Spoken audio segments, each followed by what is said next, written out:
A arte de permanecer casado. Arte é um modo de se expressar através do que é belo, da beleza das coisas. Eu até encontrei no dicionário alguns termos dizendo assim, a arte vem de quem apronta, de quem é arteiro, de quem faz coisas erradas, malinesas. Eu pensei, isso é a frase dos antigos, né? Menino, você está fazendo arte. Mas eu falei, não é essa a definição que eu quero. E aí eu achei uma definição, que é essa definição: modo de se expressar, de expressar o que é belo, ou seja, a beleza das coisas.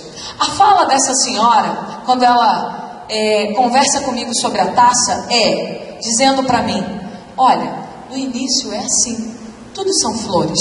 O que ela estava querendo dizer para mim no início, querido, tudo é belo, tudo é especial, tudo é maravilhoso, mas vai passar. E o tema trazido para nós pensarmos nesta noite é como manter a arte, ou o que fazer para que isso que é belo, que precisa ser expressado, se mantenha no ato do casamento. E Deus me trouxe algumas coisas que, numa visão muito simplificada, a palavra arte está ligada a alguns dos aspectos que eu quero falar para vocês. Arte é a manifestação de alguma habilidade especial.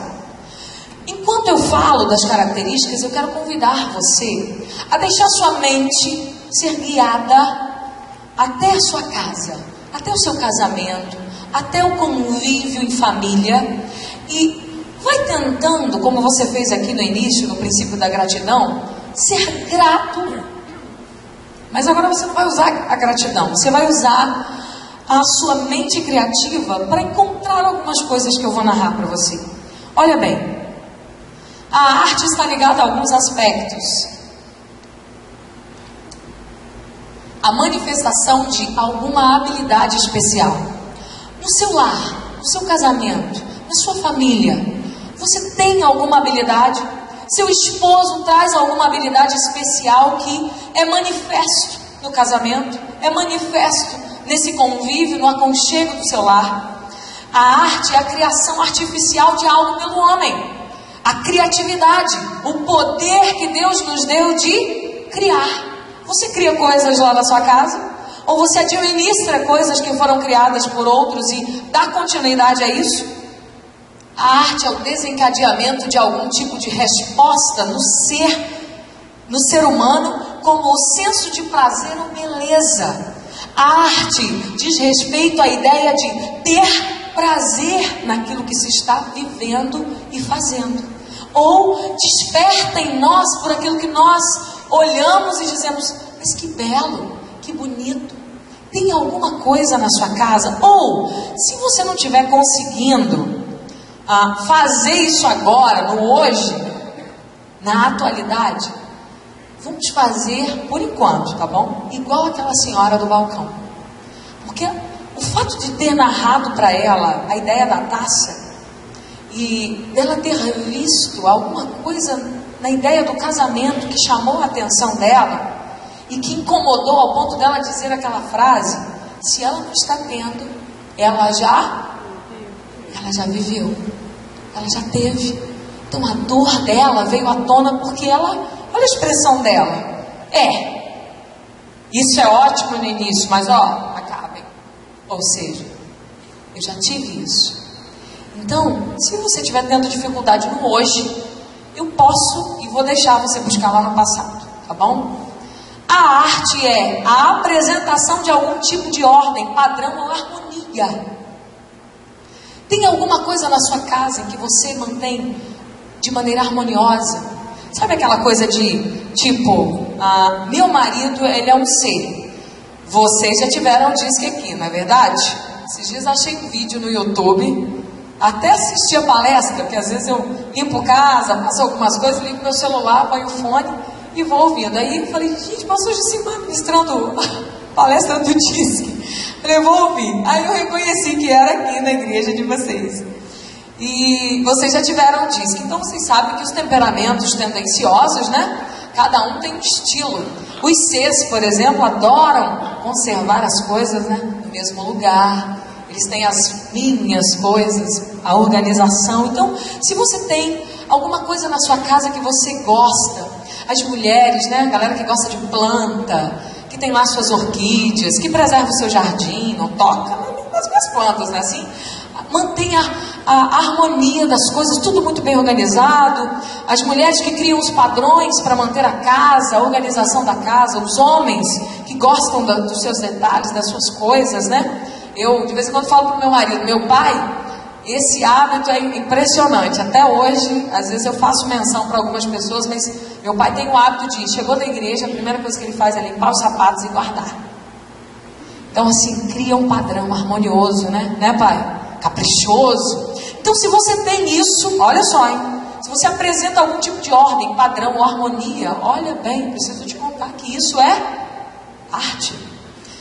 A transmissão de um senso de novidade e ineditismo. Essa capacidade de ver o novo e dizer assim, olha, queridos, a partir de agora aqui em casa, nós vamos usar algo novo. Vamos jogar fora algumas coisas que estão aí, móveis, ou às vezes recicla, né? Muda alguma coisa. A gente enjoou disso aqui, né? Vamos mudar isso aqui.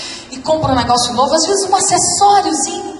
Às vezes bolsas que ficam lá jogadas. Você vai lá numa Imaginário da vida, ou vai até mesmo numa, como é que é o nome, Guilhermino, daquela loja lá de Campo Grande? Neuritânia, né? Compra um acessório aí, pendura as bolsas, né? Dá toda uma cara diferente. Então, preciso te contar que isso é arte. A transmissão de um senso de novidade, do inédito, de mudar as coisas de lugar, de fazer diferente nos relacionamentos.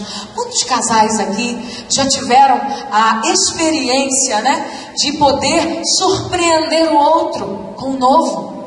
Os Zis adoram fazer isso, né? Os Zis adoram dar presente, mandar flores no trabalho, criar coisas para surpreender o outro.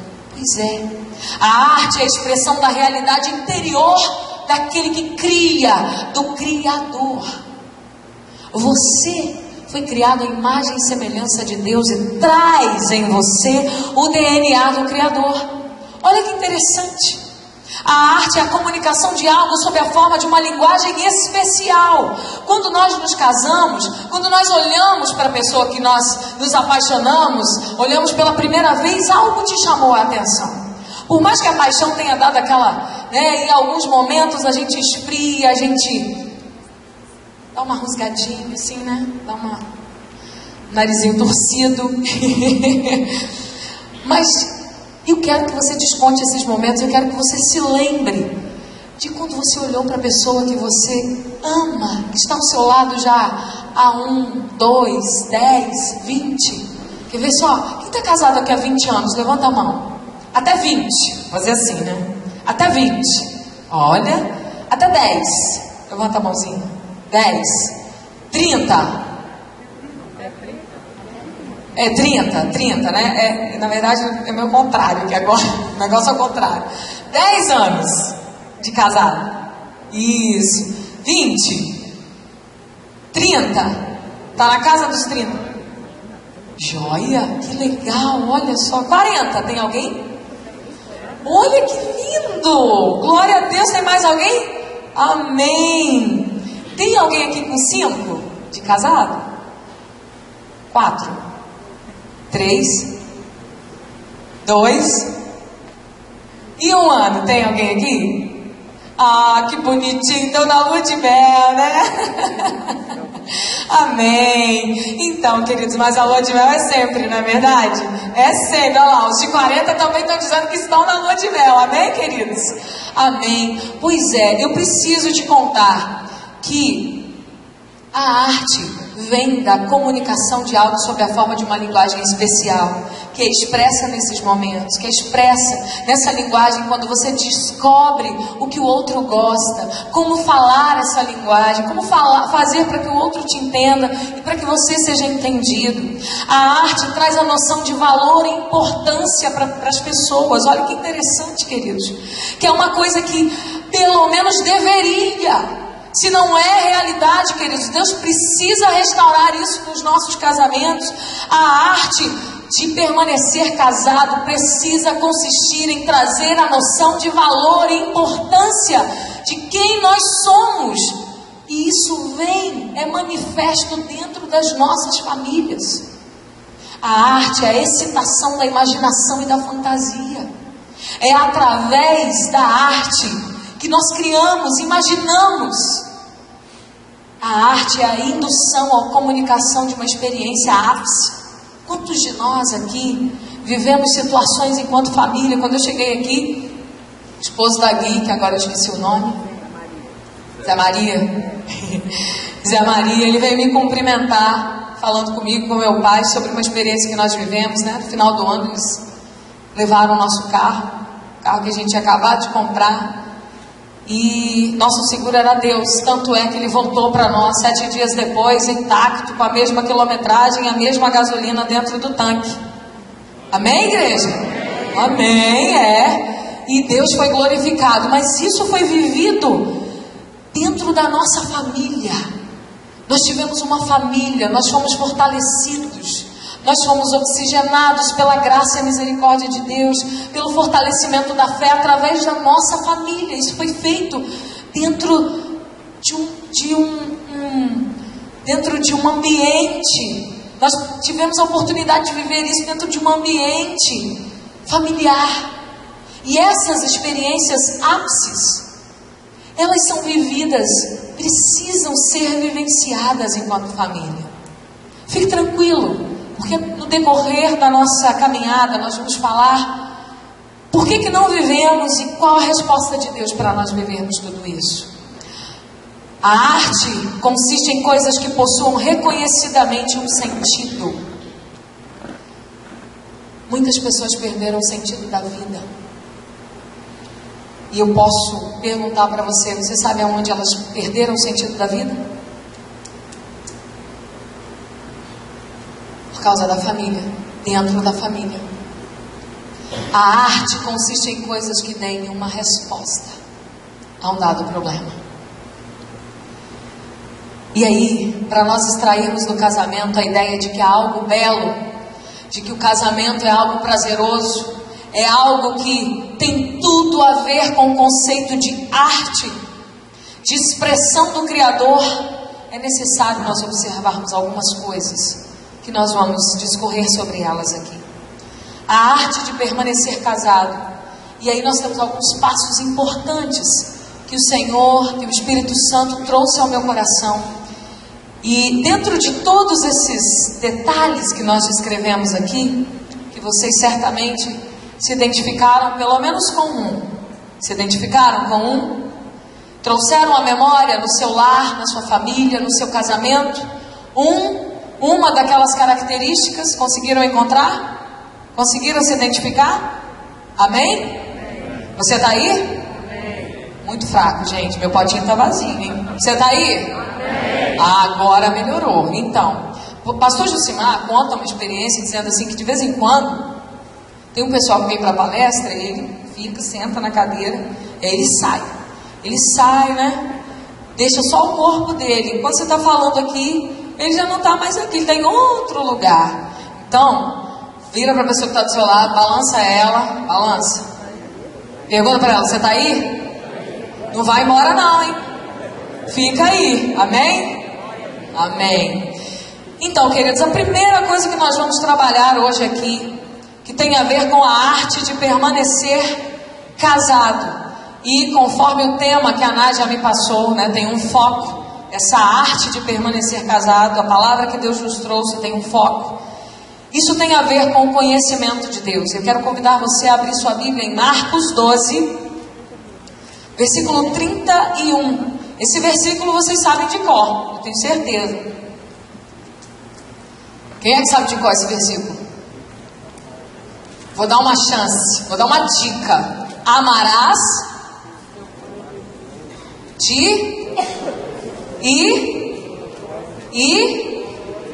e de toda. E o segundo, amarás como? Joia. Agora nós vamos falar juntos. Marcos 12:31. Amém, igreja? Amém. Abra sua Bíblia aí, celular, sua Bíblia offline. Essa aqui é a Bíblia offline, mas ela está online o tempo inteiro. Só não está conectada na internet. Está conectada no Espírito, né? Então vamos lá, vamos ler juntos. 3 e... Amarás, portanto, o Senhor teu Deus de todo o coração, de toda a tua alma, de todo o teu entendimento e de toda a tua força. E o segundo é: amarás o teu próximo como a ti mesmo. Querido, o primeiro passo que nós temos que dar em direção à arte de permanecer casado é na direção do conhecimento de Deus. Como é que eu posso viver algo nascido de Deus, criado por Deus, se eu não conheço aquele que criou? E se eu não conheço o formato daquilo que Ele criou para que eu vivesse? Muitos de nós, queridos, nos casamos, e aí eu não sei se você já ouviu da sua avó, mas eu já ouvi da minha, já ouvi da minha bisa, inclusive. Quando elas contam assim, naquela época, a gente era levado para casa ou trazia, né? O fulano vinha para casa e namorava, ficava um aqui, outro lá, em poucos dias estava casando, e era assim que se conhecia, pronto, acabou, né? E às vezes eu ficava raciocinando, eu ficava pensando, eu falava, Deus, como é que pode? Ela casou, essa coisa tão rápida, rasa, e tiveram 6, 7, 8 filhos. E aí você reconstrói a história espiritualmente, emocionalmente, fisicamente, desse conhecimento do que é o casamento, queridos. E quando nós conversamos com alguns eu posso falar antigo aqui, porque vai que alguém, né? Dos antigos, dos mais antigos, quando a gente conversa com eles, a gente, pelo menos a minha cabeça, ela dá um giro de 180 graus, tentando pegar essas experiências vivenciadas. E eu fico imaginando, com o nível de conhecimento que nós temos hoje, com as coisas que nós conhecemos e acessamos hoje, como essas pessoas se relacionavam. E aí, quando a gente faz um resgate histórico de algumas das nossas histórias em nossas famílias, de comportamentos, de inadequações, de coisas que nós vamos reproduzindo, a gente precisa fazer esse resgate histórico e entender que essas pessoas não conheceram isso, e nós vamos reproduzindo.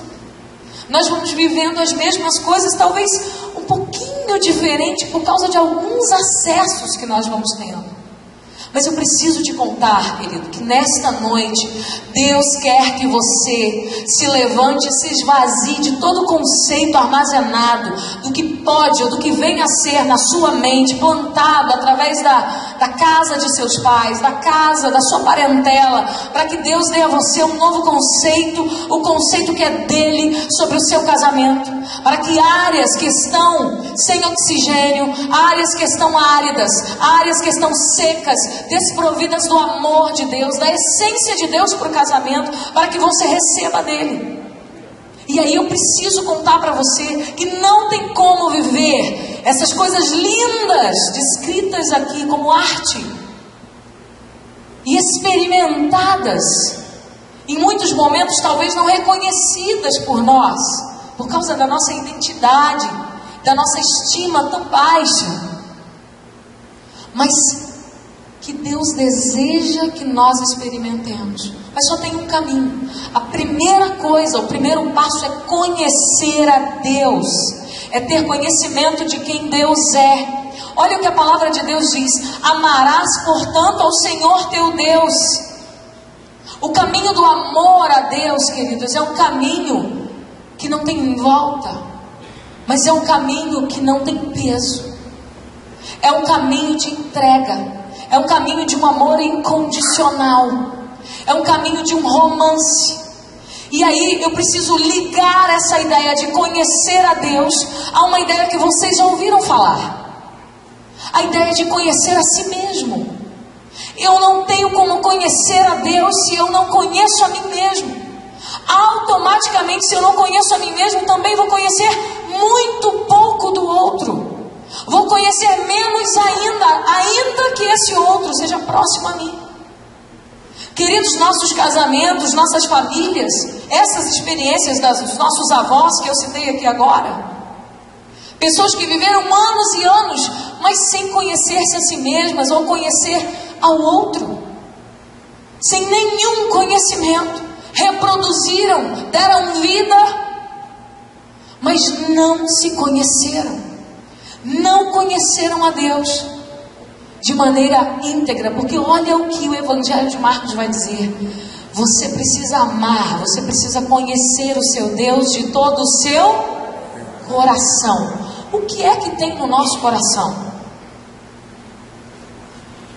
O que está armazenado no nosso coração? As nossas? A Bíblia diz que o que é que provém do nosso coração? Intenções.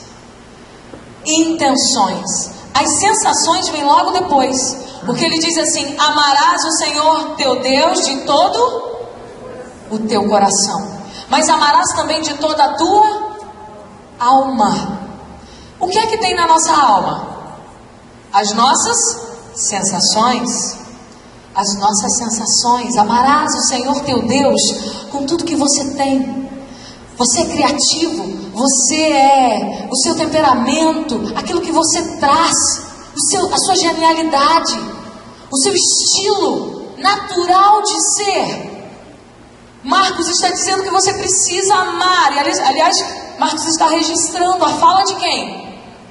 Do próprio Jesus. E aí, ele também diz: amarás o Senhor teu Deus com todo o teu entendimento. Tudo que você fizer, toda a intelectualidade, todo o conhecimento, toda a racionalidade, tudo que você tiver armazenado, se você galgou caminhos de conhecimento profissional em qualquer esfera da sua vida, você precisa decidir viver a sua vida amando a Deus com aquilo que Ele te deu. Amando a Deus com seu coração, com sua intenção, com sua paixão. Amando a Deus com suas sensações, com suas emoções, com sua mente, com seus pensamentos. Amando a Deus com suas ferramentas intelectuais de entendimento. E amando a Deus com sua força. O que é que você despreende força?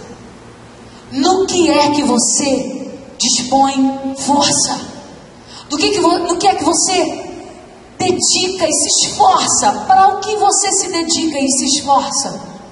A Bíblia diz que a isso e nisso você tem que amar a Deus com isso. E através disso. Como é que eu posso viver algo que é nascido e criado por Deus se eu não conheço aquele que é o meu Criador?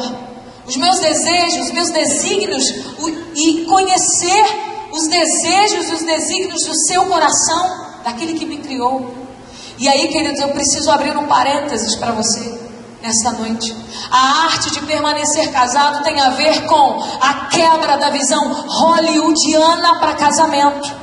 Sinto ser eu a te dizer, de novo, presbítero, eu tenho que vir aqui e dizer isso, tá vendo? Da primeira vez, teve jeito, né? Mas Deus manda, a gente fala, é assim, né, Fátima? Então, querido, seu casamento não tem nada a ver com um filme de Hollywood. E viveram felizes para sempre. Isso é conversa de Satanás, para te deixar frustrado todas as vezes que seu cônjuge escorrega no quiabo com você. Pode falar isso aqui, pastor? Perdão, presbítero. Então, todas as vezes que seu cônjuge escorrega, e aí você cria, né? As menininhas principalmente, a gente tem essa coisa, né? Quando me casei, primeiro, segundo ano, no segundo ano de casamento, Deus falou comigo: minha filha, alô, acorda. Você não casou para ser feliz. Você não casou para viver o sonho de Hollywood, do príncipe encantado.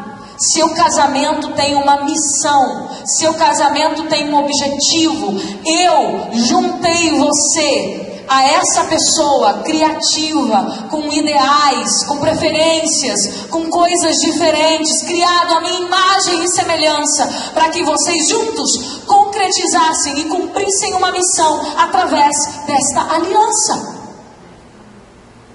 Essa mentira de Satanás, queridos, precisa acabar no nosso meio. Nós vivemos uma mentira nos nossos casamentos. Nós muitas vezes sonhamos e passamos a vida inteira frustrados, porque o meu marido nunca me levou. Ora, minha filha, ora. Porque o meu marido nunca, não sei o que, aí aquilo, daqui a pouco, aliás amanhã, na verdade, efetivamente nós vamos falar sobre o perdão. Mas tem tudo a ver com essa ideia de aceitar, de conhecer, de deixar vir à tona quem eu sou. Só que antes de conhecer a missão para o meu casamento, eu preciso conhecer a missão de Deus para mim.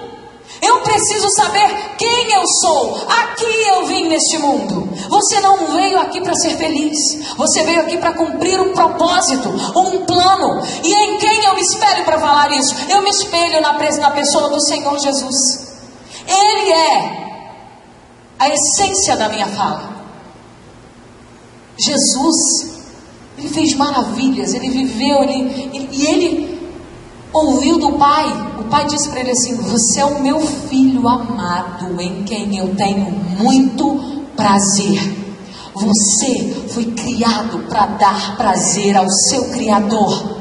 E para trazer prazer a Ele, você precisa deixar essa mediocridade pregada por um sistema que nos envolve a cada dia e prega para nós, inclusive nos nossos casamentos, que nós temos que ser felizes, temos que ser realizados,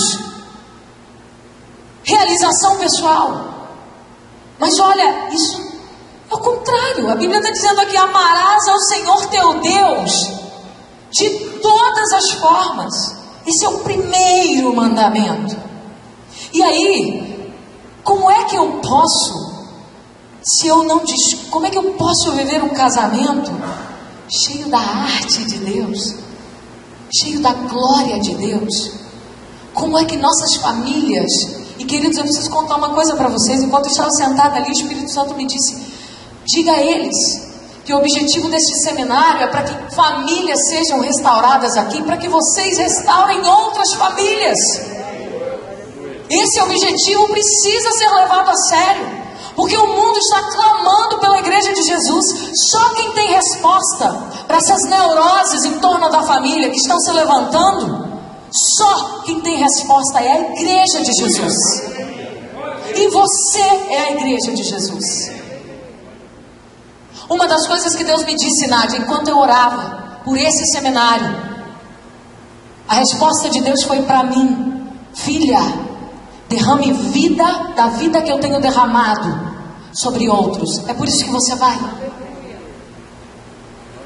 E nós nos colocamos de maneira dependente de um Deus a quem nós amamos com tudo que temos, com tudo que somos, não apenas de palavras e cânticos, mas tudo que eu faço precisa trazer a essência de Deus. E eu preciso quebrar a religiosidade que impera em nossas igrejas. Nós precisamos quebrar isso, achando que, não, agora eu vou para a igreja, então agora eu sou crente. Agora eu estou no meu momento devocional, com a Bíblia debaixo do braço, tarará, agora eu sou crente. Mas quando eu estou lá na minha pia lavando vasilhas, quando eu estou no meu trabalho, quando eu estou na rua, quando eu estou andando no ônibus, eu preciso me lembrar que eu sou o reino, eu sou o próprio Cristo nesta terra, eu trago a identidade de Jesus. Mas se você não traz, se você não sabia disso, eu preciso te contar. Eu preciso dizer para você que a arte de permanecer casado tem tudo a ver com conhecer a Deus e conhecer-se a si mesmo. Tanto que Jesus, ele termina o texto dizendo: você também vai amar ao seu próximo como a ti mesmo. Se você pegar o original desse texto, você vai ver quanta coisa o próprio Jesus trabalhou nisso. Porque ele está dizendo exatamente isso. Eu preciso lembrar e manter a visão de que eu tenho uma missão de Deus através dessa junção. A minha pessoa, o meu cônjuge, o nosso casamento.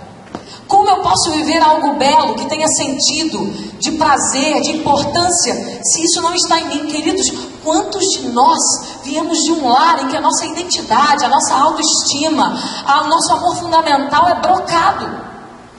Nós não sabemos quem somos. Nós vivemos atrás do vento. Nossa identidade está baseada no que temos e não no que somos. Então, se tira o que temos, não sobra nada. Razão pela qual a nossa sociedade anda em decadência e desfalece, porque nós não temos uma identidade firmada em Deus. Não sabemos quem somos, não sabemos do que fomos construídos, não resgatamos e não deixamos Deus resgatar em nós, e nós precisamos deixar Deus fazer isso. A arte de permanecer casado tem tudo a ver com conhecer a você mesmo. Você sabe quem você é, você conhece o seu temperamento, você sabe como você lida com as questões, de onde emergem algumas coisas que você não tem resposta. Já procurou saber? Como é que eu posso viver se eu não tenho sentido? Como é que eu posso viver arte, prazer? Como é que eu posso valorizar o outro se eu não me valorizo?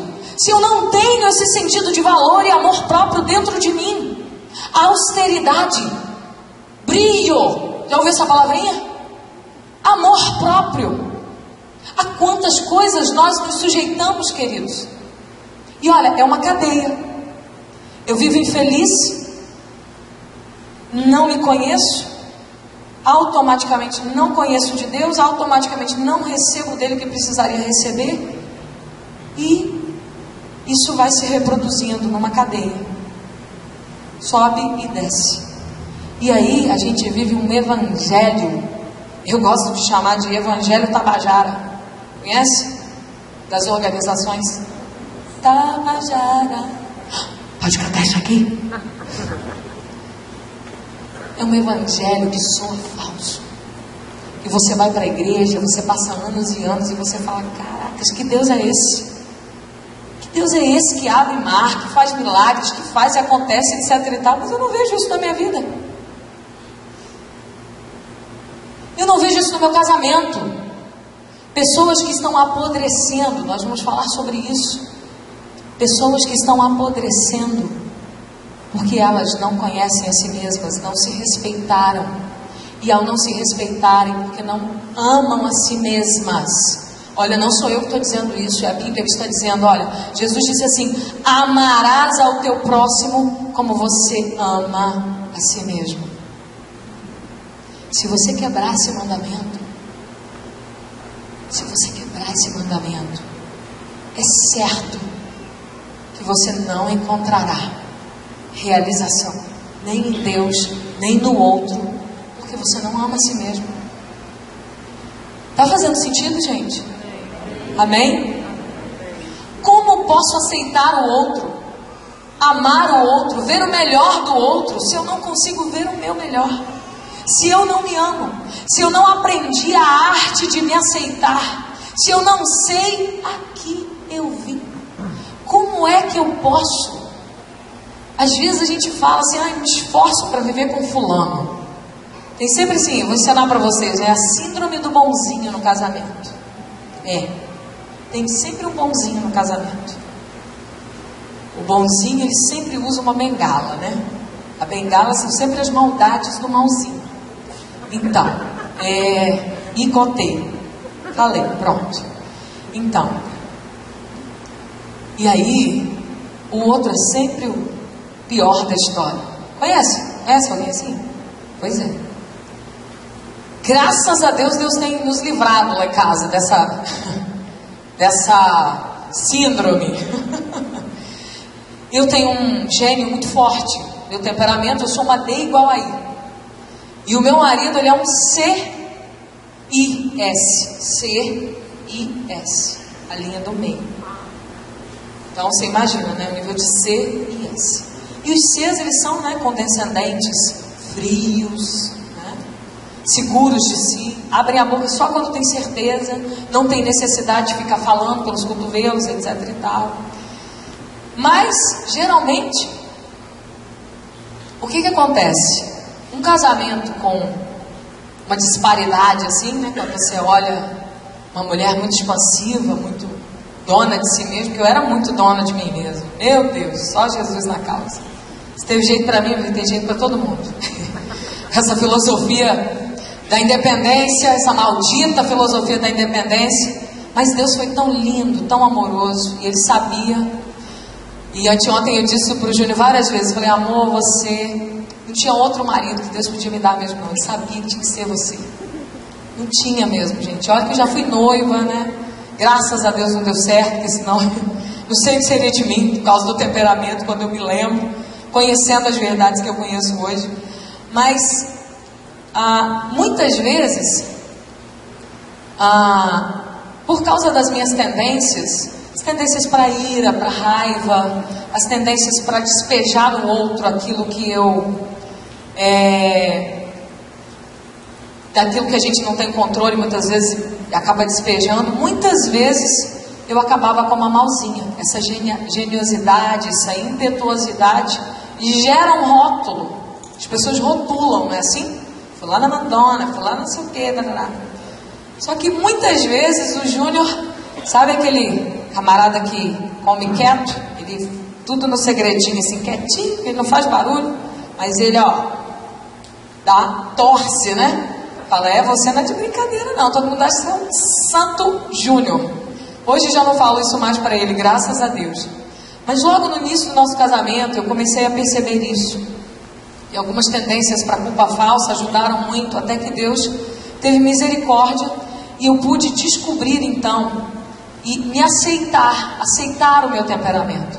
Porque um dos paradigmas que nós criamos na nossa ideologia de vida, na nossa sociedade, é que submissão é igual a subserviência, é igual a sermos usados, a nos deixar ser usadas, a não termos voz, a não podermos usar cumplicidade. E não tem nada a ver com isso, queridos. E não é porque você é rápida, é veloz, é como como diz a Deb Times, né? Você é como ela usa um nome que agora eu esqueci, uma onça, mas ela dá um outro nome, que é rápida, e o seu marido é como uma preguiça, né? Aquela preguiça, que os papéis vão ser invertidos. Não tem nada a ver uma coisa com a outra. E Deus começou a tratar a nossa vida no que tange a aceitação. E quando eu comecei a aceitar aquilo que Deus tinha me dado e a perceber que havia uma diferença muito grande entre o meu temperamento, a minha genialidade, a minha forma de lidar com as coisas e respeitar o meu marido, amá-lo e receber o amor dele. Mas quando é que eu comecei a reconhecer isso? Quando eu comecei a me conhecer. Quando eu comecei a me aceitar. E aí eu aprendi a aceitar. E olha que interessante. Aquilo que estava em mim, geralmente era o que eu cobrava dele. Porque eu queria que ele fosse mais enérgico comigo, que ele, se possível, falasse alto comigo. Só que não era bem assim que as coisas iam caminhar. E aí, eu estou contando esse exemplo para você, para quê? Para você perceber que à medida em que nós, como eu disse, à medida em que eu fui caminhando para me conhecer, para aceitar quem eu era, como eu era, eu pude aceitar a forma do meu marido lidar comigo. Isso não o fez mais ou menos homem, não o fez mais ou menos marido. Ele continuou e Deus inclusive pôde resgatar e restaurar ainda mais a sua hombridade para ser o homem que ele precisava ser. Porque eu fui sendo trazida por Deus para o meu papel com as características que Deus havia me dado. Mas como eu pude fazer isso? Através do processo de conhecimento de mim mesma e de autoaceitação. Fez sentido, gente? Está fazendo sentido para vocês? Então não há como primeiro passo é conhecer a Deus e conhecer a si mesmo. O primeiro passo para se manter acesa a chama, para se manter aceso, todos esses detalhes que eu dei a vocês aqui sobre a arte de permanecer casado, é conhecer a si mesmo, conhecer a Deus e a si mesmo. E para isso eu preciso perguntar para você: você sabe qual é o seu papel nesse mundo? Como gênero, como homem, como mulher? Qual é o seu papel no casamento? À luz da Bíblia, o que é que você sabe? Eu sei aquilo que eu ouvi reproduzir no meu lar. Eu sei o que eu vi o meu pai e a minha mãe, ou a criação que eu tive com os meus avós, ou com a minha madrasta, ou com o meu padrasto. Eu identifiquei esse papel dessa maneira. Querido, mas eu preciso te contar. A palavra de Deus diz que Deus faz novas todas as... Você precisa começar a correr na direção dessas verdades e deixar de viver conforme as verdades criadas e absorvidas durante o seu tempo lá na casa da sua parentela. Quando o Senhor disse para Abraão assim, ainda Abraão disse: olha, meu filho, sai da casa do teu e do meio da tua parentela. Isso nos traz uma coisa em mente. O Senhor estava dizendo para Abraão assim: olha, para você andar comigo, conhecer a mim, para você viver comigo, para você desfrutar da minha presença, você vai ter que deixar algumas coisas que não pertencem à minha realidade, às minhas verdades, ao meu caminhar para você. Assim somos nós com relação aos valores e princípios do casamento que Deus tem para nós. E aí, quais são as respostas que Deus tem para essas indagações? Nós precisamos encontrar com a verdadeira essência de Deus nos nossos papéis, em nosso casamento. E aí, nós precisamos encarar que a perda desses tem trazido muitos danos em nossas vidas. Diga misericórdia. Se a sua vida, se o seu casamento, se a sua família, querido, ainda não sofreu por algum dano, você tem conseguido se manter diante do Senhor, não pare aí. Minha sugestão, meu conselho para você é que você queira galgar os lugares mais altos que Deus tem para você dentro desse relacionamento. Mas se ela continua preservada pelo Senhor, glorifique ao Senhor. Porque, queridos, no mundo em que nós estamos hoje, eu vou contar uma coisa para vocês que eu acho que vocês já sabem. Manter uma família, conservar papéis, ainda que debaixo de um legado meio fora de alguns padrões da própria palavra, é realmente um milagre. É um milagre. E aí, eu preciso contar para você, homem. Cadê os homens? Inaceitável. Inaceitável, gente. Eu vou dar uma nova oportunidade, hein? Tá bom, presbítero? Vamos lá, hein? Cadê os homens? Agora melhorou. Homens? Isso. Então, queridos, Efésios 5:25 vai falar algumas coisas para os homens, para o papel do homem, e em sequência para os maridos. Olha o que Efésios 5:25 diz: maridos, cada um de vós amai as vossas esposas, assim como Cristo amou a sua igreja e se sacrificou por ela. Queridos, reparem, nós perdemos na nossa geração essa palavra sacrifício. Quem já assistiu o Coração Selvagem aqui? Mel Gibson, cabelão, guerreiro. Coração Valente. É porque tem um livro chamado Coração Selvagem, de um escritor fantástico, e ele fala sobre isso. Foi boa essa. Ele se chama Coração Selvagem. Ele trata sobre a hombridade. Ele fala sobre essa capacidade, a restauração de Deus das capacidades do homem. Coração Valente. Coração Selvagem. Eu esqueci o nome do autor agora, mas depois se alguém precisar, me fala que é fácil achar. Mas no filme Coração Valente, está o Mel Gibson lá, né? Lindo, poderoso. E aí, o que ele demonstra no filme? Ele tem algumas características, né? Vamos lá? Ele é um guerreiro, não é isso? Que mais? Ele é um líder, que mais? Pode falar. Ele tem uma convicção. Ele tem uma razão para lutar, né? E ele tem quem ao lado dele? Uma donzela, né? Uma apaixonada. E eles casam lá escondido, aquela coisa toda, por causa dos distúrbios lá do reinado, aquela coisa toda, enfim, né?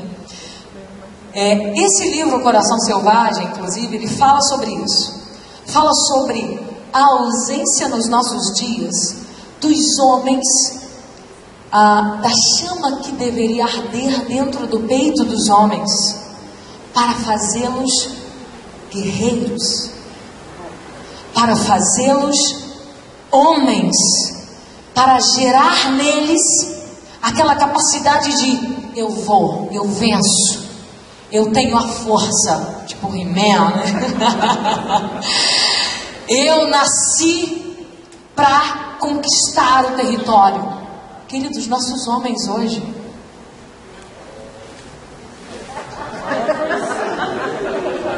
eu acho que eu podia até pular essa parte, porque as risadas de vocês já ministraram. Eu quero te contar de um guerreiro, um cara que foi guerreiro, austero, cheio de poder, de autoridade, de objetivo, de uma razão para morrer. O nome dele é Yeshua. E ele foi para aquela cruz porque ele amou a mim e a você. Sabe quem Paulo está dizendo que você tem que ser? Parecido com ele. Todas as vezes que eu penso em Jesus, em alguns momentos eu vejo Jesus bem perto, delicado, tranquilo, mas a maioria das vezes tem uma capa de um livro da Rebecca Brown, que tem um guerreiro de olhos fechados, com vedados, né, com um escudo num leão. E a minha mente vai e eu vejo Jesus como um guerreiro lindo, com uma espada na mão, poderosa. E o meu marido, ele trabalha numa área militar, né, na área ligada à justiça. E ele sai de casa todo fardado, com um aparato bélico. E esses dias o Senhor ministrou ao meu coração, queridos, porque eu tinha essa coisa de menina. Eu sonhava que Deus ia me dar um guerreiro, esses guerreiros que a gente conhece aí de filme, essa coisa meio hollywoodiana. E o Espírito Santo disse para mim assim: minha filha, seu marido já é um guerreiro, olhe para ele. Ele tem características no mundo espiritual, ele é um remanescente, ele se coloca no lugar onde eu quero que ele esteja, e ele não nega fogo na batalha, ele se levanta e ele marcha, e eu estou forjando nele todas as ferramentas que um guerreiro precisa para ser um guerreiro da luz.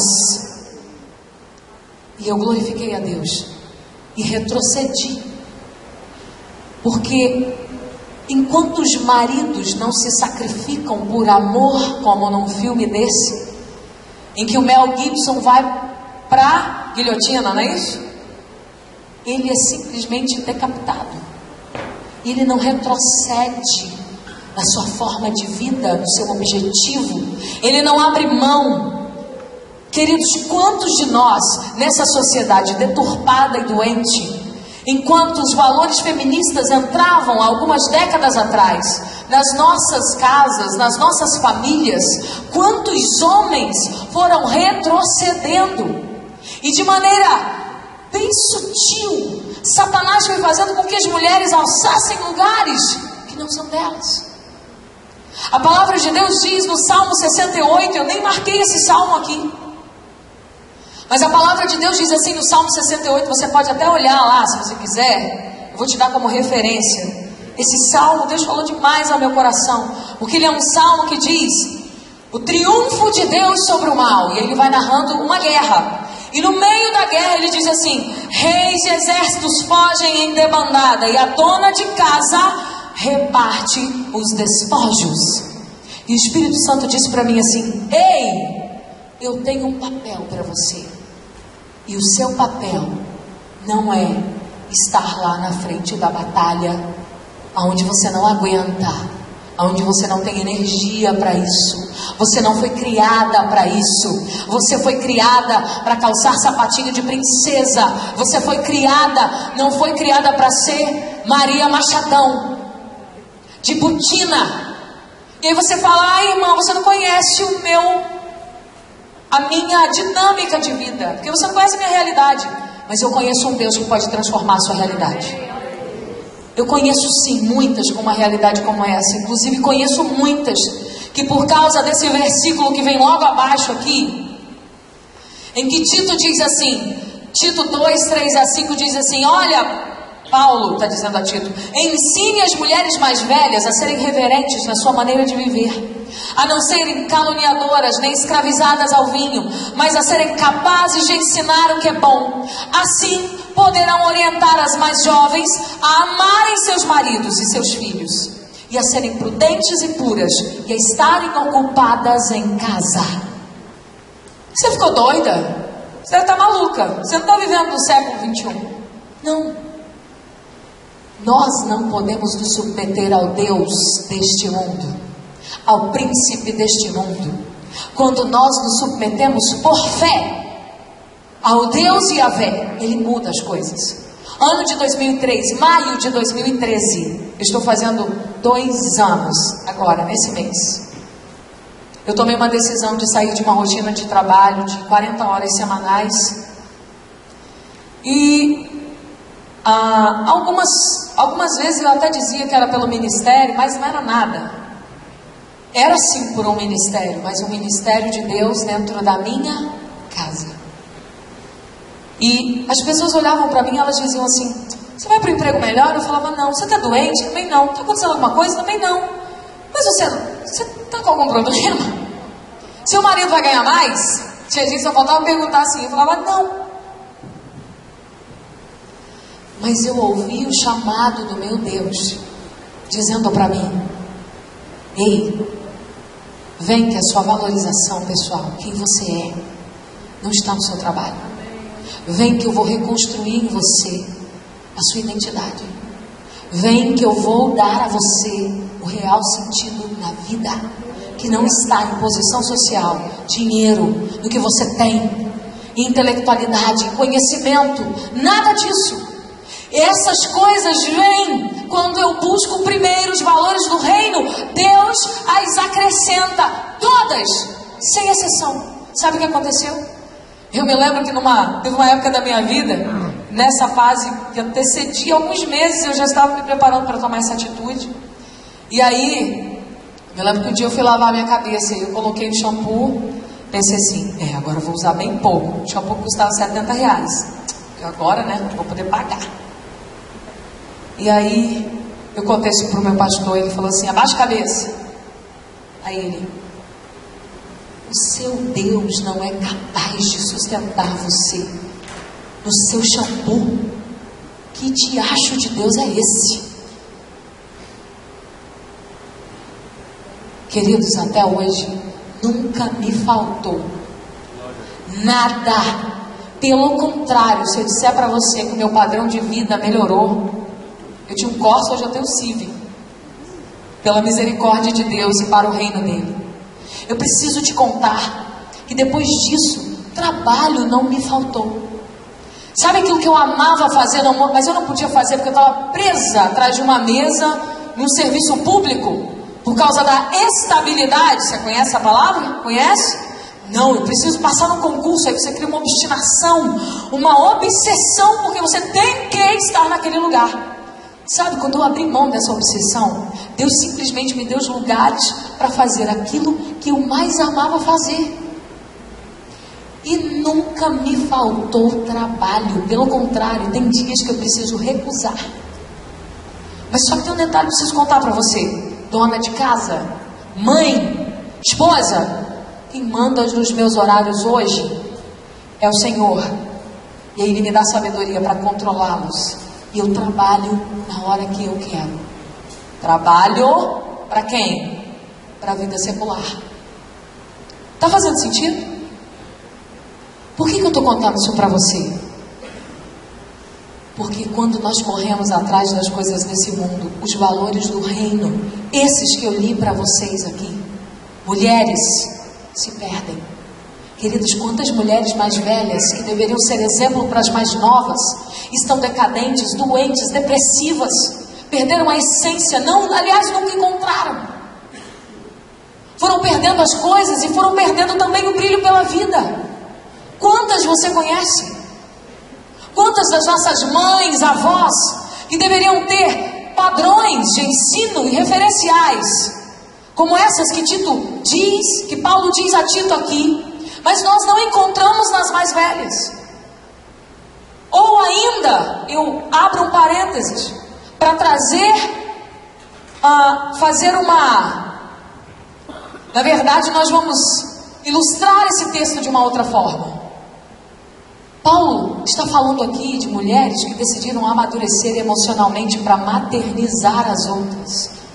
Quantas de nós não fazemos isso? Estamos voltadas para o nosso umbigo. Estamos voltadas com as coisas ligadas a nós, aquilo que nós achamos que são interessantes. Coisas interessantes.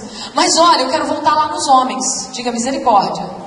Sabe por quê, queridos? O Salmo de número 78, de 3 a 5, diz assim: em parábolas abrirei a minha boca, proferirei enigmas do passado, e o que ouvimos e aprendemos, o que nossos pais, digam os pais, nos contaram, não esconderemos dos nossos filhos, contaremos às próximas gerações os louváveis feitos do Senhor. Ele estabeleceu uma lei em Jacó e determinou um código de conduta e ordenou aos pais. Diga, Deus ordenou aos pais. Diga, Deus ordenou aos pais. Diga, você é pai?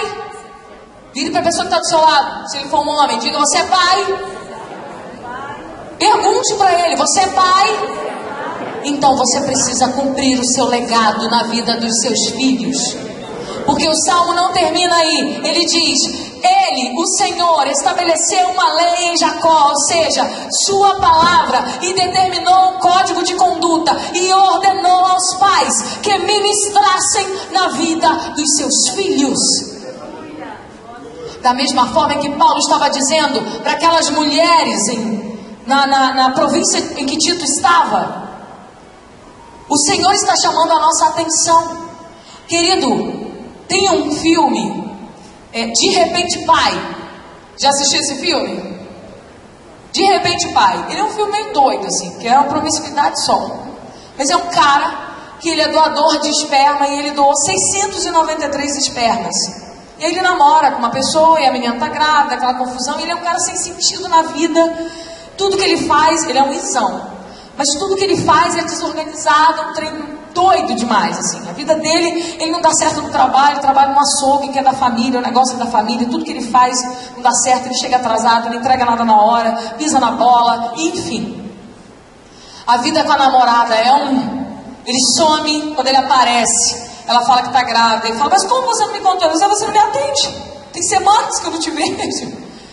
Tudo na vida dele está indo desgringolando. E aí, tem uma coisa muito legal nesse filme, que tem tudo a ver com o que a Bíblia está dizendo. Se você quiser, assiste, tá? De Repente Pai.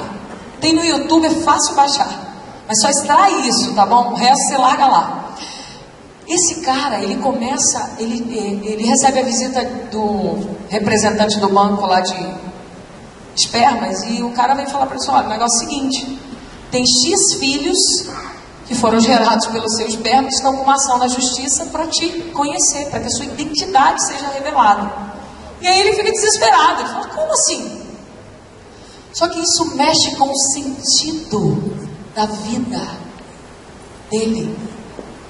E ele começa a fazer uma pesquisa dos filhos, ele faz um mural na casa dele com a foto dos filhos, ele começa a ir nos lugares em que os filhos estão, e ele começa a ajudar os filhos anonimamente, eles não sabem que ele é o pai.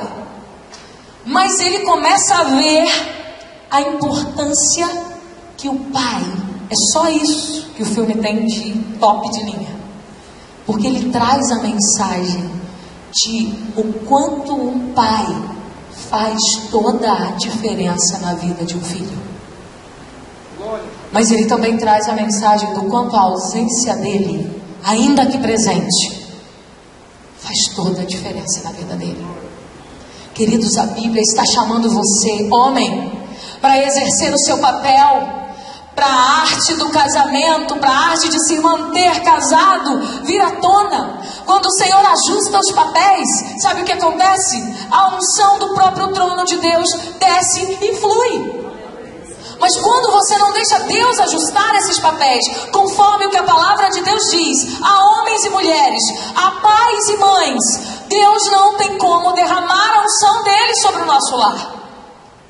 Queridos, nós vamos falar sobre perdão. E aqui, nessa encrenca dos papéis, que a gente trava uma discussão muito forte na nossa sociedade por causa desses benditos papéis, que tem a ver com aquele nível de aceitação que eu contei para vocês. Deus não te criou. Quantos de nós tivemos os nossos temperamentos massacrados pelos pais, pelos avós, pelos nossos que estão ao nosso redor, dizendo que você nasceu daquela forma e que aquilo era um defeito. Você não pode aceitar isso, porque se você aceitar isso, você está dizendo que o Deus que te criou é um Deus defeituoso. Isso foi uma característica dada por Deus para você, para que você brilhe à luz desse Deus. Mas como você vai poder fazer isso? Quando você conhecer o que Ele tem para você. Assim é no seu casamento. Todas aquelas características sobre a arte que eu narrei para vocês, aquilo é possível, sim, em nome de Jesus. Nós profetizamos que aquilo é possível, sim, dentro das nossas famílias e nas nossas igrejas. Diga amém, pelo amor de Deus. Mas para isso, você precisa estar alinhado com os papéis que Deus tem para você. Você precisa estar alinhado. O segundo passo é aceitar o outro e aprender a extrair o melhor dele.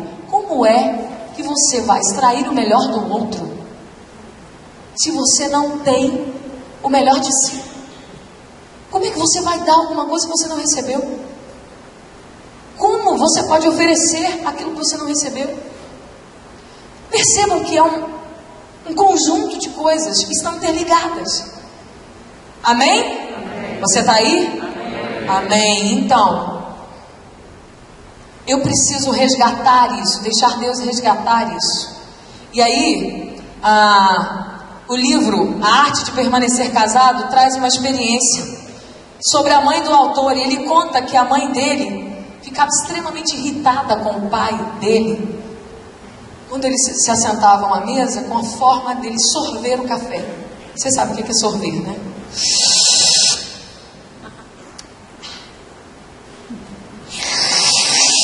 Imagino que ele devia fazer isso. Deu gastura?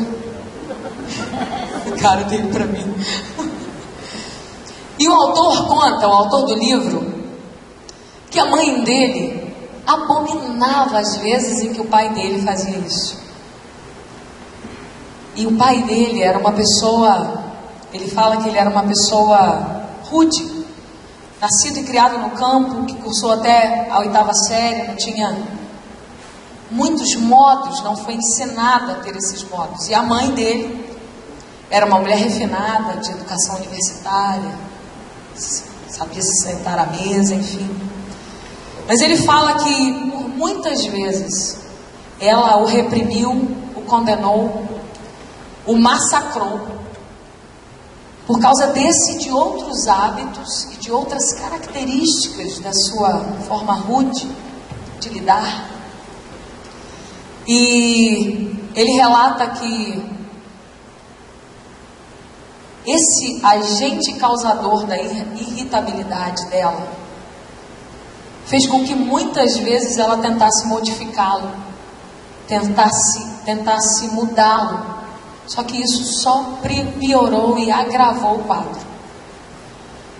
Eu não sei que comportamento você tem lá no seu casamento, com o seu cônjuge, que você tem que contar até 10. Ou, se preciso for, até...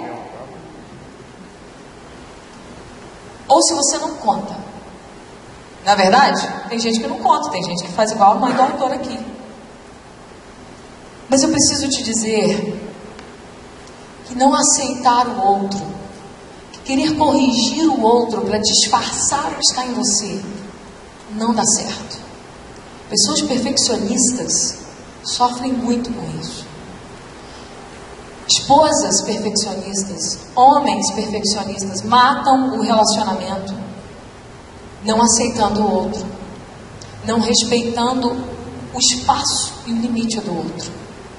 E aí, Efésios 4, de 1 a 6, vai trazer uma revelação muito interessante,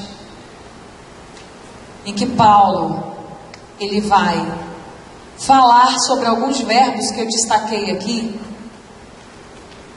que eu quero ler para você. E tudo isso, queridos, que eu estou acabando de dizer aqui, tudo isso está na Bíblia. Efésios 4, de 1 a 6, diz assim, olha, portanto eu, prisioneiro do Senhor, suplico-vos que andeis de modo digno para com o chamado, para com a vocação que você recebeu. Diga assim, eu recebi uma vocação. Amém? Qual foi o primeiro chamado, a primeira vocação de Deus para você? Qual foi?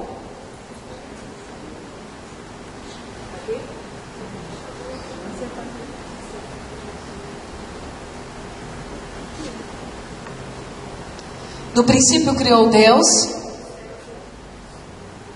E criou quem mais? Criou? Esse aí que está na sua boca, pode falar. Fala igual. Vou fazer igual surdo, vou fazer livro. Criou o homem, a sua e semelhança. Ele o criou. E criou quem depois? De onde? Deixa eu te falar, querido. Você recebeu um chamado.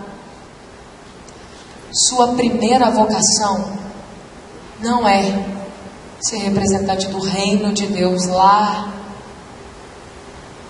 Sua primeira vocação é ser representante de Deus, o próprio Deus, ser manifestação dele como homem e como mulher. Isso tem a ver com pequenos detalhes ignorados por nós no decorrer da nossa vida. Detalhes da nossa feminilidade. Detalhes da hombridade e masculinidade dos nossos homens. Por isso é que estamos tão distantes da arte de permanecer casado. Diga misericórdia. Por isso, queridos. Porque nós estamos distantes da primeira vocação dada a nós pelo Deus Criador. Lembra do Deus Criador?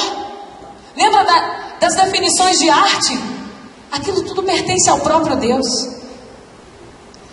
Efésios continua dizendo, Paulo continua dizendo, com toda humildade e mansidão, com paciência, suportando-vos uns aos outros em amor. Olha que interessante, eu me conheço, conheço a minha vocação, conheço o meu chamado, conheço quem eu sou, aceito isso. E aí eu vou transmitir isso a quem?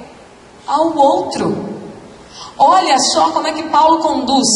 Procurando cuidadosamente manter a unidade do Espírito no vínculo da paz. Pois há um só corpo e um só Espírito, da mesma forma em que a esperança para a qual fostes chamados é uma só. Há um só Senhor, uma só fé e um só batismo. Um só Deus e Pai de todos, que é sobre todos, por meio de todos e em todos. Isso significa que Deus precisa começar com você na sua vocação primeira, que não é de ser pastor, ministro de cura, dentista, médico, missionário, seja lá o que for, ministro de louvor, profissional, não é isso. Guerreiro de oração, intercessor. Seu primeiro chamado é para ser homem e para ser mulher e para ser de acordo com os princípios de Deus, com o que a Bíblia diz. E se você não conhece, precisa conhecer, porque quando eu não aceito isso, porque eu não conheço, sabe o que vai acontecer? Eu vou criar um atrito, que é exatamente o que acontece hoje. Porque eu quero ocupar o papel daquele que está num lugar que talvez nem esteja exercendo o papel. e o outro deixa de exercer o papel que eu ocupo. Nem vou falar alto, vou falar baixinho, que no nosso país reina, e em nome de Jesus ele vai ser destronado, porque a verdade de Deus tem chegado às nossas famílias. O espírito de Jezabel, das mulheres que tomam a frente e exercem papéis que não são delas. Por isso estão cansadas, desgastadas, cheias de doenças psicossomáticas, porque estão fora dos papéis que Deus deu a elas, submetidas à ordem do príncipe desse mundo. Diga misericórdia. E homens que ao verem isso, dão um passo para trás, se omitem. Homens que não levantam suas espadas para exercer o papel deles na casa deles, como aquele que Deus instituiu para proteger o seu lar. Mulheres que deveriam ser ajudadoras, submissas. Me entenda, submissão tem a ver com abraçar a missão do outro. A minha primeiro, Senhor, que se dane ele. Não, porque eu quero. Um dia eu fui corrigida pelo Senhor. Eu ficava massacrando meu marido, falando com ele. Ele passou num grupamento, que é um grupamento top de linha, reconhecido a nível nacional. É um dos únicos no país, o grupamento dele. E aquilo não estava nos meus planos. Eu não queria um marido dentro de um grupamento como aquele, metido com aqueles treinamentos. Eu falei, Deus, isso não tem nada a ver comigo. Eu queria um cara levita lá, adorando ao Senhor, um cara de boa palavra. Foi isso que eu sonhei para mim. E o Espírito Santo falou assim, mas você é demais, hein? Ainda bem que ele ri. Deus olha os negócios assim e rola lá no trono, ri, acha graça. Meu marido é um levita, queridos. Meu marido tem alma de levita. É um músico exímio. Toca qualquer instrumento que você imaginar, ele toca. Além de ser técnico, tem excelente ouvido. E tem sim uma alma, graças a Deus, bem equilibrada. E eu considero que é melhor do que a minha. Só que Deus tinha um chamado para ele.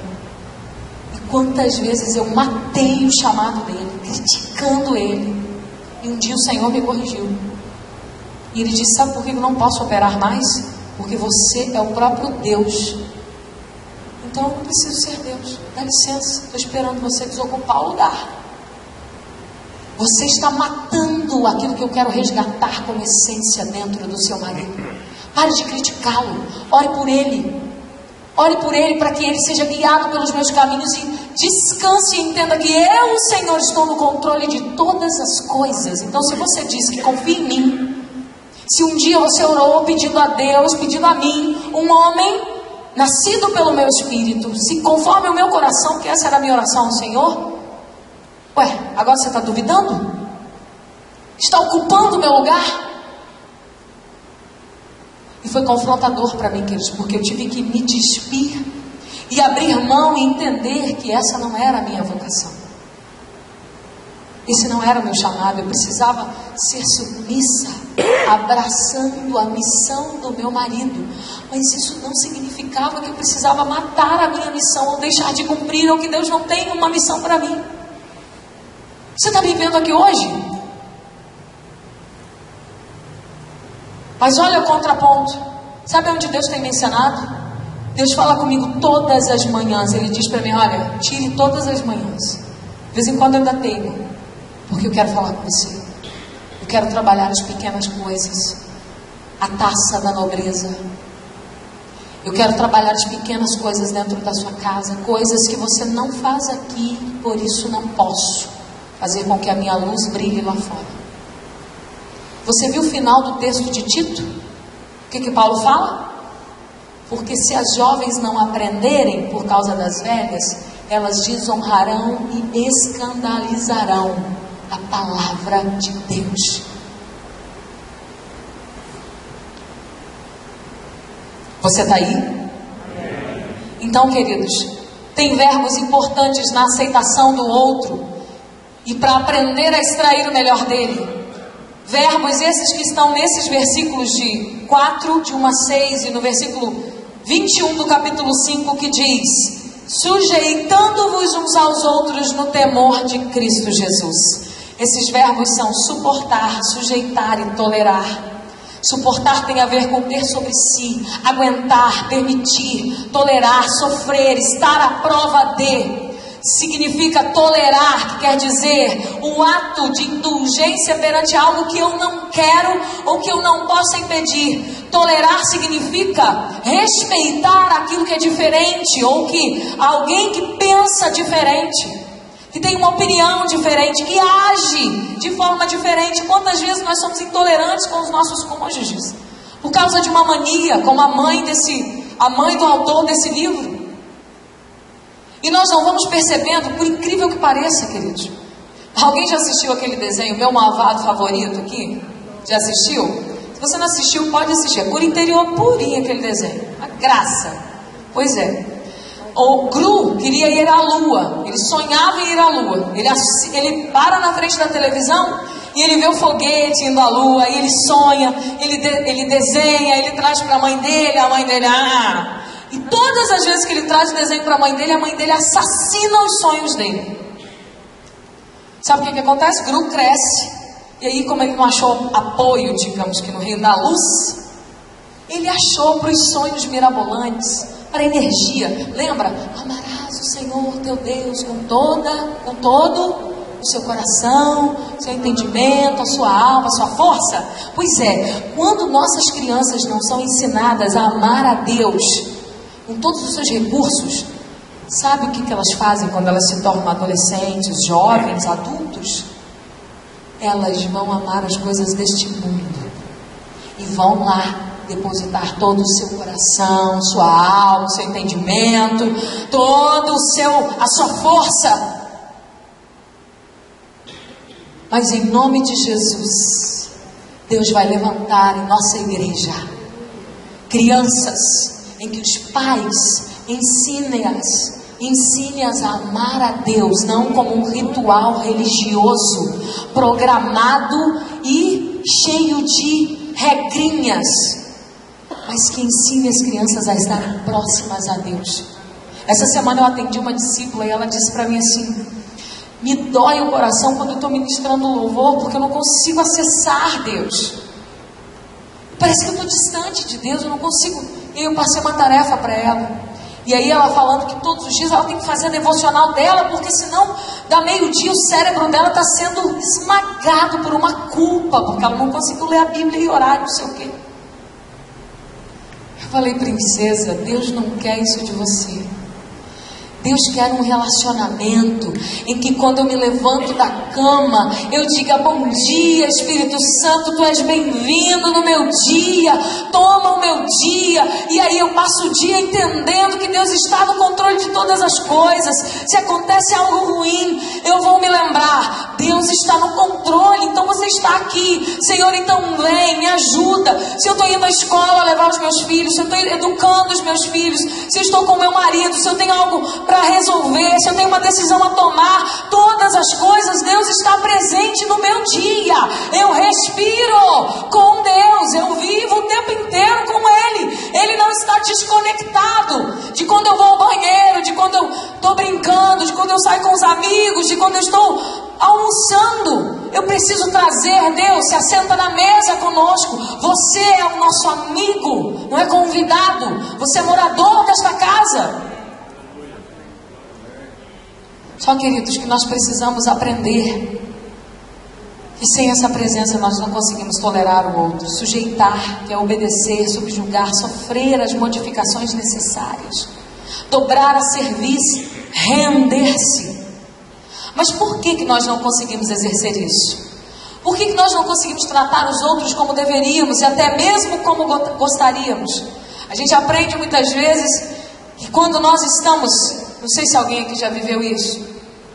Uma mãe que está com o seu filho e aí ela sofre de um ímpeto de ira muito forte, de maneira que ela não quer falar coisas com o filho, ela não quer falar coisas com o marido, ela não quer expressar aquilo daquela maneira como esposa, como mãe, como filha, mas ela está indo, ela fala: eu não quero, ela foi. Falou, proferiu, matou. Lembra do Gru? Pois é, queridos. Quantos de nós reproduzimos no nosso casamento, no papel dos nossos maridos ou das nossas esposas, aquilo que nossos pais foram, ou as lacunas que eles não preencheram? Nós buscamos satisfazê-las neles. Eu preciso te contar uma coisa. Você não vai conseguir satisfazer esses desejos, essa coisa linda. Sabe a mulherada? Ela cria aquela coisa assim, ai, meu marido, aí está sempre frustrada porque o marido nunca faz do jeito que ela queria que ela fizesse. Isso é um vazio dentro de você, uma lacuna de amor fundamental e de identidade que só pode ser preenchida por Cristo Jesus. Eu não ouvi um amém. Amém. Você não vai conseguir que homem nenhum preencha isso. Não vai. Não vai. Por isso nossos maridos carregam às vezes uns fardos tão pesados. Aí eles não dão conta. E mulheres que acabam carregando também fardos pesados, não dão conta. E vai indo, ou adoece, ou morre, ou separa. Porque você não vai dar conta. Não queira dar. E se você tem cobrado isso, e porque você não tem encontrado isso, você tem matado seu marido emocionalmente, você tem reproduzido na vida dele coisas que você deveria gerar. Mulheres, nosso papel é gerar no mundo espiritual. Acordem. Nosso papel é gerar. Se o seu marido não tem as características que eu disse aqui agora, comece a gerar.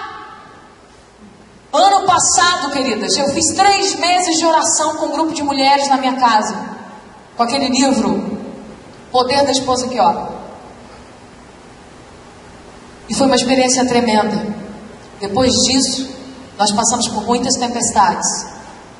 Deus abalou os alicerces que eram frágeis. Mas sabe para quê? Para que os alicerces fossem a rocha. A oração é a chave para que você, mulher, ganhe o seu marido. E Paulo vai dizer que você tem que fazer isso em Pedro, na verdade. Pedro vai dizer que você vai ganhar em silêncio. Isso não está sendo dito para mulheres não crentes. Está sendo dito para mulheres crentes. E nem para maridos não crentes. Para maridos crentes. Pare de resistir, porque aí seu marido vai parar de te resistir. Eu sei que é difícil, compartilho com vocês essa dor. É difícil. Como que você consegue isso? Através do relacionamento com Deus. Ele vai preencher essas lacunas. Mas para isso você precisa aprender a lidar com as suas emoções. E aí Provérbios 4:23 vai dizer assim: acima de tudo o que se deve preservar, guarda o íntimo da razão, pois é da disposição do coração que depende toda a tua vida. Outras versões diz, guarde o seu coração, porque é dele que procede a vida. Meu maior patrimônio a ser guardado é o meu coração, são minhas emoções. Diga, meu maior patrimônio a ser guardado é o meu coração, são as minhas emoções. Pois é, muitas vezes o que mais nos mata nos relacionamentos, o que mais nos adoece nos relacionamentos são as nossas emoções. Eu preciso permitir que Deus trate as minhas emoções. A arte de permanecer casado tem tudo a ver. Aliás, abro um parênteses, a arte de permanecer casado não está ligada à perfeição. Porque ser crente, ser cristão, não tem nada a ver com ser perfeito. Você não dá conta de ser perfeito. Nunca, nem eu nem você vamos ser perfeitos. Assim como nossos casamentos não serão perfeitos. A arte está em descobrir, em renovar, em refazer, restituir, em rever, em conhecer. A arte está em deixar Deus mudar o quadro das coisas. Lembra de tudo que eu descrevi no início do que é a arte? os padrões ligados à arte. E aí, queridos, nós precisamos entender que as nossas emoções, elas são sim um entrave muito grande para Deus não operar nos nossos casamentos, para nós termos casamentos infelizes, para nós vivermos vidas insalubres, doentias. Eu preciso permitir que Deus trate as minhas emoções, para que elas não sejam entraves nos meus relacionamentos. Tiago 1,21 vai dizer assim: pelo que despojando-vos de toda sorte de imundícia e de todo vestígio do mal, recebei com mansidão a palavra em vós implantada, a qual é poderosa para salvar as vossas almas. Aonde é que estão as nossas emoções? A galera do equilíbrio emocional aí, meus alunos, né, lá no curso de equilíbrio emocional, nas nossas almas. Emoções desequilibradas. Sabe o que Tiago está dizendo? Como é que eu posso receber uma verdade de Deus numa xícara cheia de mim mesmo? O que eu preciso fazer? Esvaziar. Eu preciso esvaziar, porque se eu não me esvaziar, eu não tenho como receber. E Tiago está dizendo aqui: despojem, se livrem de toda a maldade, de todo resquício do mal. Recebam, depois que despojarem, a palavra da verdade para vocês viverem uma vida digna. Eu gosto muito de um exemplo. Pense, imagine que todo esse ambiente que tem várias saídas de água, torneiras, tem uma mega caixa d'água. De quantos litros, presbítero, aqui a caixa d'água? Sei lá, 50 mil litros. Imagine, você tem uma mega caixa d'água, só que na hora que você abre as torneiras, não sai água, sai um pingo de água. Pois é tipo assim, você vem para a igreja, recebe todo o conhecimento de Deus, toda a verdade, você tem desejo de obedecer ao Senhor, Ele sabe disso, só que você não pode romper, sabe por quê? Tudo que está aqui no seu espírito, pronto para deixar, para vir à tona, para você ser um servo fiel, obediente ao Senhor, cumprir os seus mandamentos, ser um bom marido, uma boa esposa, levar a sério essas verdades, exercê-las, não pode vir à tona, sabe por quê? Porque sua alma, é bitola que chama? É isso, pai? As bitolas que ligam toda a água poçante que está naquela mega caixa d'água, o seu espírito não pode descer, porque as bitolas estão entupidas. É assim que funciona comigo e com você. Quando suas emoções, quando seus traumas de infância, quando suas coisas mal resolvidas, sua identidade brocada, sua falta de amor fundamental, sua necessidade de segurança é despejada no lugar errado e você não se resolveu, remoe isso. Nós vamos falar sobre isso amanhã. Quando você não se resolve, não despoja isso, como o Tiago está dizendo, você não tem como equilibrar suas sensações. E isso vai matar o relacionamento. Isso não vai trazer prazer e o que é belo para o casamento. Tessalonicenses 5,23 diz: o mesmo Deus de paz vos santifique completamente, a todo o vosso espírito, alma e corpo, e sejam conservados íntegros e irrepreensíveis para a vinda do nosso Senhor Jesus Cristo. Eu preciso te contar, você tem uma responsabilidade como homem e mulher, criados com uma primeira vocação, a imagem e semelhança de Deus, para cumprir um legado. Você pode ser o melhor pastor da igreja, você pode ser o melhor membro de uma igreja, você pode ser o melhor missionário, você pode salvar 50 milhões de almas no mundo, mas quando você chegar diante de Deus, Ele vai olhar para você e vai dizer: eu quero o ministério que você exerceu com seus filhos, eu quero saber quando você sentou com eles para ser pai, para dar presença, para contar história, para demonstrar a Ele o papel de pai que você deveria ter sido, para que eles entendessem quem eu sou na vida deles, e por causa da sua ausência eu não consigo ser Deus na vida deles. Quando Jesus vier, Ele vai requerer da sua mão como esposo e como esposa quem você foi. Seu primeiro ministério como homem e mulher, se você cuidou de si mesmo, se você tem uma saúde péssima, se tem sido consumida suas energias físicas e emocionais, porque você é um ativista e tem olhado para as coisas que não são do reino de Deus em primeiro lugar, o Senhor vai cobrar isso de você. Se você como mulher não tem respeitado o papel descrito na Bíblia por inobservância desses princípios, o Senhor também cobrará. Queridos, essa palavra dura, e é para sentir mesmo, e eu quero mesmo assustar vocês nesta noite. Seres humanos às vezes só são levados para longe do extremo que eles estão quando eles são chocados. Quantos de nós estamos pagando com a própria vida e com a vida dos nossos filhos, porque nós não fomos responsáveis por transmitir Deus através dos nossos papéis, quer seja religiosamente falando, por omissão? Quantos de nós? Ora ao Deus de Abraão que você faça essa oração, pedindo ao Senhor que santifique as suas emoções, que você decida deixar Deus tratá-las, para que você não seja como uma caixa d'água cheia, mas que não pode derramar sobre a vida de ninguém. E o pouco que derrama consome e não para, porque é um gasto de energia. E Deus não te mandou gastar energia dessa maneira, desequilibradamente. E eu já estou terminando.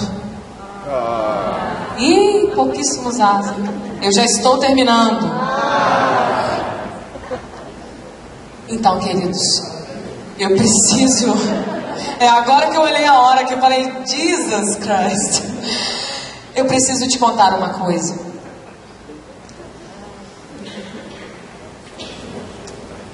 Amanhã nós vamos falar sobre o perdão, sobre a arte de perdoar, a arte de permanecer casado, a arte de perder.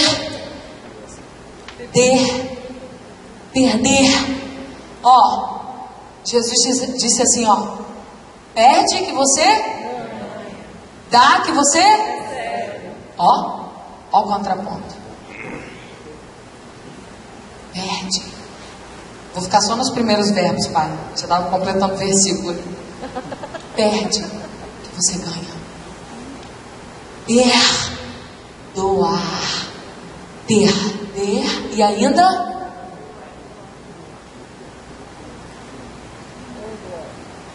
Sabe como muitos de nós estamos vivendo hoje?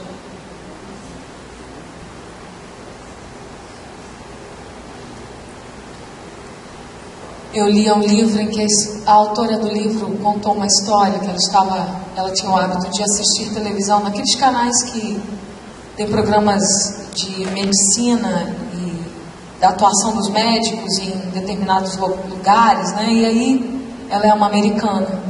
E ela relatou que ela estava assistindo esse programa e a equipe médica foi socorrer duas mulheres. Eles socorreram duas mulheres que sofreram um acidente.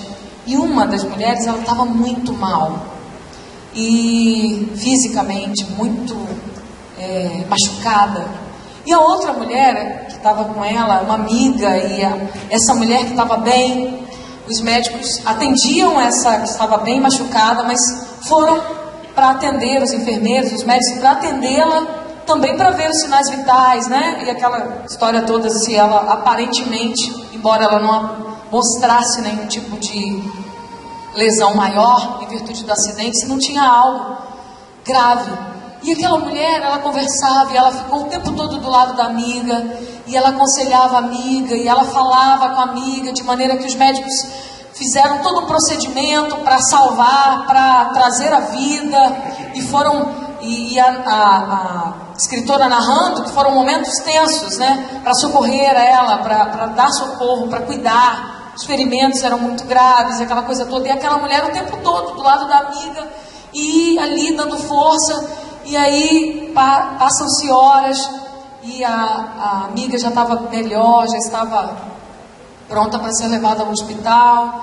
E aquela mulher começa a brincar e a câmera filmando aquela mulher, brincando com os médicos, brincando com a equipe e com um senso de humor muito bom. E ela relata que passaram-se algumas horas, alguns momentos, e aquela mulher teve um colapso. E ela veio a óbito, ela morreu. E aí, ela conta que os médicos fizeram os exames para descobrir a causa da morte, e eles descobriram que ela apesar de não estar fisicamente machucada, ela sofreu um impacto muito forte no acidente, de maneira que o seu físico teve uma hemorragia interna e ela morreu horas depois do acidente. E a reflexão dessa escritora para nós, e era uma área específica, mas eu achei interessante, eu me lembrei, eu li e quis trazê-la para nós fecharmos esse momento. Queridos, quantos de nós estamos morrendo silenciosamente, com uma hemorragia interna? Quantos de nós estamos com nossas famílias destroçadas, cheias, abarrotadas de coisas que nós chamamos de arte, de recurso, mas que,